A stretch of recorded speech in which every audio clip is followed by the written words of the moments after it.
Sí, bueno, pues buenos días. Buenos días a quien no saludé. Bueno, vamos a abrir nuestras Biblias en la carta que hemos estado estudiando por ya un buen ratito. Y si se dan cuenta, ya estamos por terminar la carta, ya estamos en el capítulo 5, ya casi en los últimos versículos, pero todavía hoy no terminamos, ¿sale? Pero ya casi, ya casi. Entonces, Primera de Juan, capítulo 5, vamos a estar leyendo del versículo 13 al versículo 17. Vamos a estar leyendo solamente por el momento el versículo 13 y vamos a hacer una pequeña oración. Primera de Juan, capítulo 5. Ya lo tenemos, ¿verdad? Ok, versículo 13 dice: Estas cosas os he escrito a vosotros que creéis en el nombre del Hijo de Dios, para que sepáis que tenéis vida eterna y para que creáis en el nombre del Hijo de Dios. Señor, te damos gracias, Padre, por tu palabra. Gracias, Señor, por tu consejo. Gracias, Señor, porque tú eres el que nos da el entendimiento, Padre. Permítenos a cada uno de nosotros a poder entender tu palabra y para ponerla en obra, porque ponerla en obra, Señor, nos trae bendición. Que así sea en esta mañana, en el nombre de Cristo Jesús. Amén. Bueno, y el tema de hoy lo titulé Seguros en Cristo. Versículo 13. Pero antes de leerlo nuevamente, no sé si ustedes se acuerdan que en los primeros capítulos les había comentado que Juan había escrito el Evangelio de Juan y había escrito estas cartas, primera, segunda y tercera de Juan, ¿sale?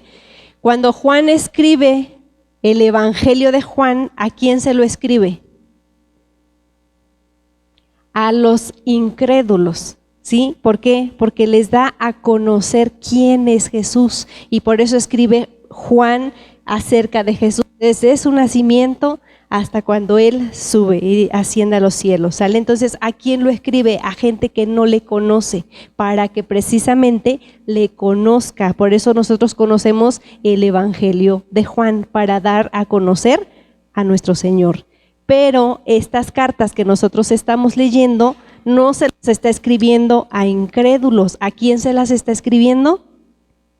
A creyentes, se la está escribiendo a la iglesia, ¿de acuerdo? Entonces tenemos que tener ese enfoque esta mañana y no perdernos de ahí, que Juan, estas palabras que vamos a estar leyendo, se las está enseñando a creyentes, a hermanos en la fe, ¿sale? A los que ya creen en nuestro Señor, o sea, a personas como nosotros, que ya creemos en nuestro Señor, ¿sí?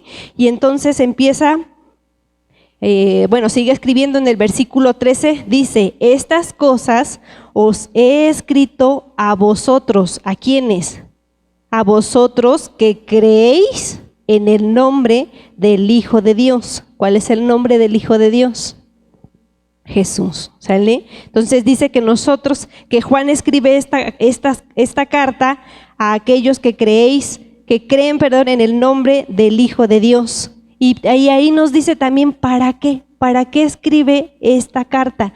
Nosotros ya habíamos estado enseñando para qué Juan estuvo escribiendo estas cartas, que era para contrarrestar falsas doctrinas, ¿cierto? Y aquí Juan vuelve a decir, yo les estoy escribiendo a aquellos que creen en el nombre del Hijo de Dios para que sepáis, ¿qué? Que tenéis vida eterna y para que creáis en el nombre del Hijo de Dios. O sea, nos está diciendo Juan que escribe estas palabras a aquellos que ya conocen, pero si ya conocen, y les vuelve a decir para que crean en el Hijo. No es para que vuelvan a decir, vuelvo a creer en el Señor y otra vez vuelvo a nacer de nuevo, no, sino para que estemos seguros, porque a veces nosotros como creyentes dudamos, ¿cierto? Vienen esas dudas a nuestra mente y a nuestro corazón, y entonces Juan les vuelve a decir para que sepan que ustedes que ya creen tienen algo seguro. ¿Qué es esto seguro? la vida eterna. Y si ustedes se están dando cuenta, no está hablando en decir, cuando ustedes creen y ustedes mueran, van a tener esta vida eterna. No dice eso. ¿Qué está diciendo? Que nosotros tenemos vida eterna cuando nosotros creemos en nuestro Señor Jesucristo. Entonces, hoy se nos hace saber que nosotros que ya creemos en nuestro Señor, tenemos vida eterna. No estamos esperando a que nosotros muramos para vivir esta vida eterna. Ya desde ahorita tenemos vida eterna, porque cuando nosotros morimos no se acaba ahí, sigue nuestra vida. Por eso dice que nosotros ya tenemos esta vida eterna. Entonces, por eso el título es Seguros en Jesús. Seguro en Él, estamos seguros de que tenemos esta vida eterna cuando creemos en el nombre del Hijo de Dios, ¿sí? Juan 3:36 dice, los que creen en el Hijo de Dios tienen vida eterna. Los que no obedecen al Hijo nunca tendrán vida eterna, sino que permanecen bajo la ira del juicio de Dios. Entonces nosotros debemos estar seguros de que el que cree en Jesús y el que le cree a Jesús tiene esta vida eterna. Si creemos en Jesucristo y le obedecemos por amor, entonces podemos estar seguros de que tenemos vida eterna. Ya no debemos dudar en si tengo o no tengo vida eterna, en si soy salvo o no soy salvo. No, tenemos que estar seguros que si creo en mi Señor, creo que Jesús es el Cristo, entonces yo tengo esta salvación, tengo esta vida eterna, ¿sale? Y cuando nosotros ya estamos plantados y estamos caminando en esta verdad, versículo 14 dice, y esta es la confianza que tenemos en Él. ¿En quién? En Jesús, que si pedimos alguna cosa conforme a su voluntad, Él nos oye. ¿Por qué nos oye? Primeramente dice que nosotros podemos acercarnos confiadamente a Él. Cuando tú no conoces a una persona, puedes acercarte con confianza, platicarle tus cosas o simplemente saludarla y platicar. No es así como que tan fácil, ¿verdad? Pero nosotros sentimos esta confianza porque ya le conocemos, ya nos acercamos a Él, lo reconocimos como Señor, como Salvador y empezamos a tener una relación con Él. Y esta relación que nace entre Él y yo me hace tener esta confianza. Por eso dice aquí, y esta es la confianza que tenemos ¿en quién? En Él. Que si pedimos alguna cosa conforme a su voluntad, Él nos oye. O sea, esto quiere decir también que no necesitamos de alguien más para que interceda por mí, para yo hacerle peticiones al Señor. No necesitamos, ¿por qué? Lo único que necesitamos es ¿a quién? A Jesús. Y si ya le tenemos, entonces Él nos escucha a nosotros. Dice que Él nos oye. Muchas veces, yo no sé si a ustedes les ha pasado o vivieron esta experiencia de que quizá venía alguien con una posición alta, no sé, un gran pastor, un gran profeta, alguien arriba que tú lo ves y dices, wow, a veces llegamos a decir, no, esa persona está más cerca del Señor y la escucha más que a mí. Equivocados, porque aquí te está diciendo que tú puedes acercarte al Señor y Él te escucha. No porque tengas una posición más arriba o más abajo, simplemente porque tú crees en Él y has depositado tu confianza y tienes esta relación de confianza y entonces te acercas a Él y Él te va a escuchar. ¿Sale? Debemos estar seguros de que Él nos escucha, ¿sale? Nos escucha, está atento a nuestras necesidades, Él lo sabe. ¿Por qué? Porque Él nos amó primero. Dice que de tal manera nos amó que cómo no va a escuchar nuestras oraciones. No necesitamos que nadie más ore para que pase algo en mi vida, porque yo puedo hacerlo, ¿sale? Esa es la confianza que tenemos. A veces nos frustramos porque pensamos, ay, no vino tal persona a orar por mí y por eso no sano.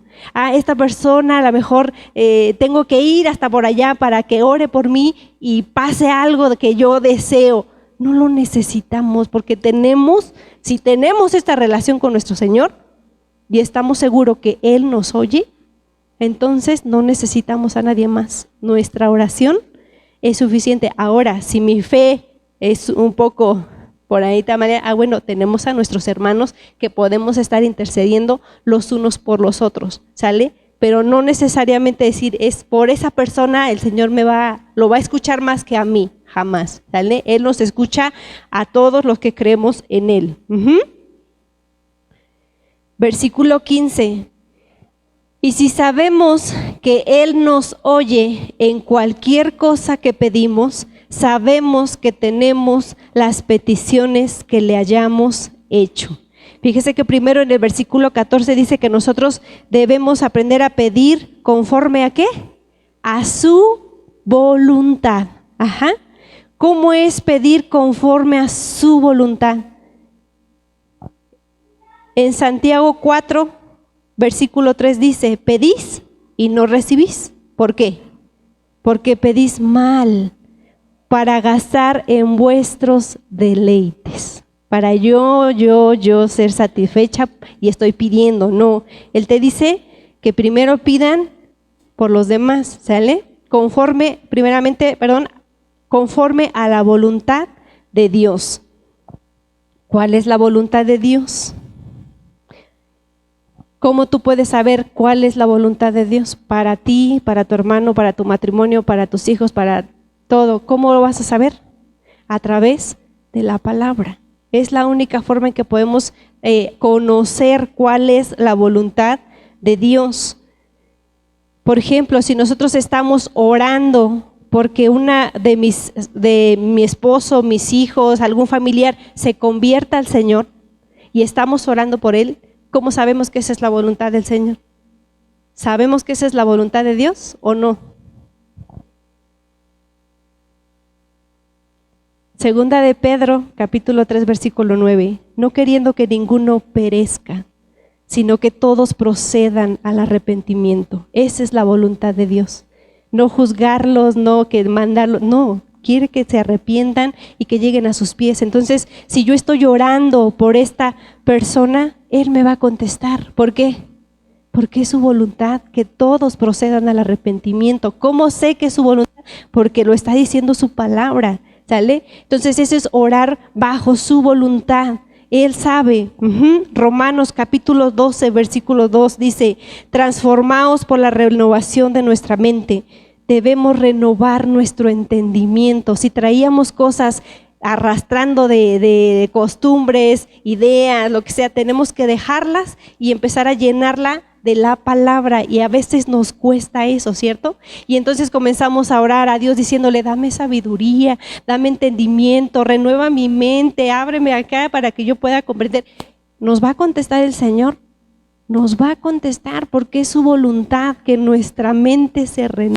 ¿Y dónde está eso? En la palabra de Dios, ¿sale? Entonces, si nosotros pedimos conforme a su voluntad, claro que Él nos va a oír y dice que va a responder las peticiones que nosotros le hayamos hecho. Si nosotros pedimos porque alguien sea sanado, es porque estamos amando a esa persona, nos importa y nos interesa. Y si es su voluntad ser sanado, Él lo va a hacer, Él va a responder la oración. Y si no es su voluntad, también nos dice, ¿no? No es solamente nuestra vida eterna allá, ya la comenzamos desde aquí y ellos van a estar bien. Entonces nosotros vamos a estar bien, ¿sale? Porque es la voluntad del Señor, ¿ok? Y entonces, si nos damos cuenta, estos dos versículos que acabamos de leer habla sobre la oración, ¿cierto? Que serán contestadas, que serán oídas, y que debemos aprender a orar por nosotros, por nuestro entendimiento, etcétera, etcétera. Pero ya en el versículo 16 no se queda ahí solamente de decirnos que debemos orar por algunas peticiones y que el Señor nos va a escuchar. También nos está diciendo que debemos aprender a orar por mis hermano, ¿sale? Versículo 16 dice, si alguno viere a su hermano cometer pecado que no sea de muerte, pedirá a Dios y Dios le dará vida. Esto es para los que cometen pecado que no sea de muerte. Hay pecado de muerte, por el cual yo no digo que se pida. Toda injusticia es pecado, pero hay pecado no de muerte. Versículo 17 dice, el pecado en general, cuando uno comete pecado, ¿qué nos lleva el pecado? A la muerte, ¿verdad? Todo pecado, por eso dice, toda injusticia es pecado, pero hay pecado no de muerte. ¿Qué quiere decir? Ahí voy. Si se acuerdan que les estaba diciendo que esta carta va escrita a creyentes, ¿sale? Y estos creyentes, los que ya creemos en el Señor, ¿pecamos o no pecamos? Sí pecamos, pero ¿cuál es la diferencia entre el inconverso y el que se convirtió al Señor? Que el que es cristiano no practica el pecado. Los de allá afuera hasta disfrutan el pecado, ¿sí? Y están ahí constante. Nosotros no practicamos el pecado, pero sí pecamos, porque dice la palabra de Dios que si alguno dice que no peca, le es mentiroso, ¿cierto? Y hace mentiroso al Señor, porque dice que todos pecamos, pero la diferencia es que nosotros tenemos un intermediario entre Dios y nosotros, que es nuestro Señor Jesucristo. Le tenemos a Él por si nosotros llegamos a pecar y nos arrepentimos de corazón, tenemos la oportunidad de regresar a nuestro Señor, pedirle perdón y entonces seguir avanzando, ¿sí? Esa es la diferencia. Dice, 7 veces cae el justo, pero 7 veces se vuelve a levantar. Es en este caso, la riego, híjole, me cuesta, me levanto, le pido perdón al Señor y sigo adelante, ¿sí? El incrédulo no, el incrédulo sigue en su pecado. Dice, si alguno de vosotros vemos a un hermano cometer pecado, eso quiere decir que aún nosotros cometemos pecado y podemos llegar a ver que nuestros hermanos se equivocan también. ¿Qué dice? Dice, pedirá a Dios, ¿verdad? Y Él le dará vida. Pero no dice, júzguelo, critíquelo, etiquételo, señálelo, cuénteselo a quien más confianza le tenga. Eso dice, porque a veces eso hacemos, ¿no? Vemos a nuestro hermano que peca y ya en automático vienes y ¿qué crees? Vi al hermano haciendo tal. No, pues que no, ¿qué es? ¿Cómo se atreve luego a venir a la iglesia si lo vi haciendo no sé qué cosa? Pero no dice el Señor que hagamos eso con nuestros hermanos, sino dice que debemos, cuando nosotros veamos que esta persona peca, tú no sabes lo que hay en su corazón, si está batallando con ciertas cosas, ¿sale? Porque dice 1 Corintios capítulo 10, versículo 12, así que el que piense estar firme, mire que no caiga, porque a nosotros también nos puede pasar. Y tenemos que, si tú dices, no, yo no voy a pasar por eso, pues mantente firme, porque si no, quién sabe, ¿sale? Pero todos estamos expuestos a caer, ¿sale? La diferencia es que tenemos, gracias a Dios, a Cristo en nosotros. Entonces, no nos invita a que lo juzguemos, a que lo critiquemos, ni nada de eso. Nos está invitando a que oremos por este hermano. Recordemos que en Juan escribió al principio que había personas en la iglesia que se congregaban y que cantaban y escuchaban la palabra y que de repente dejaron de creer y se fueron. Sí, esas personas son personas, Juan nos llamaba anticristos, negaban a Cristo. Dijeron, no es la forma en la que tú me estás diciendo, o lo que como Juan estaba dando testimonio de Jesús. No creo eso, yo creo que Jesús era simplemente un hombre, que no era Dios, etcétera, etcétera. Estas enseñanzas las decía estas personas que se retiraron de las iglesias y les decían que eran anticristos, ¿sí? Esto que hicieron estas personas se llama el pecado de muerte, que negaron a Cristo, que aún escuchando la verdad, que aún diciéndoles lo que dice la palabra, dijeron, no, yo no creo eso, me retiro, me voy al mundo y sigo mi vida. Ese es el pecado que te lleva a la muerte. ¿Por qué? Porque ya no tienes a Cristo. Y si no tienes a Cristo, ¿cómo vas a ser salvo? No tienes vida eterna. Dice que esas personas no eran salvas, ¿sale? Desde el principio. Aunque se congregaban, no creían realmente que Cristo era el Cristo y que no era su Señor, ¿sale? Entonces esos se fueron. Y dice Juan que no...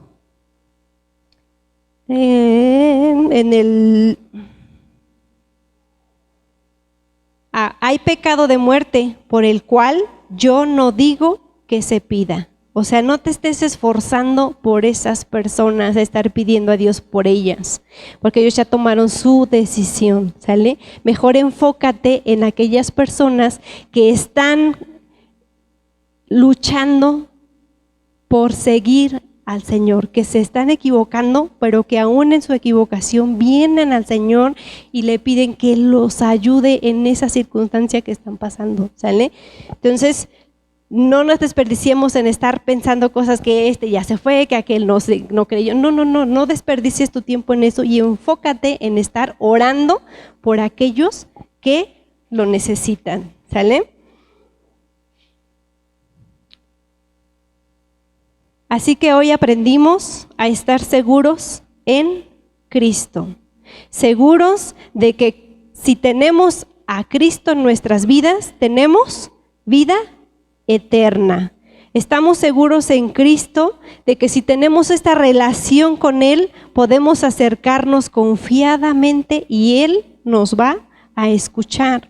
Estamos seguros en Cristo de que si pedimos conforme a su voluntad, Él nos da las peticiones de nuestro corazón. Y también aprendimos que debemos orar por nuestros hermanos que están batallando con el pecado. Muchas veces no lo hacemos, ¿cierto? ¿Cuántas veces en nuestras oraciones hemos pedido por ese hermano que está batallando?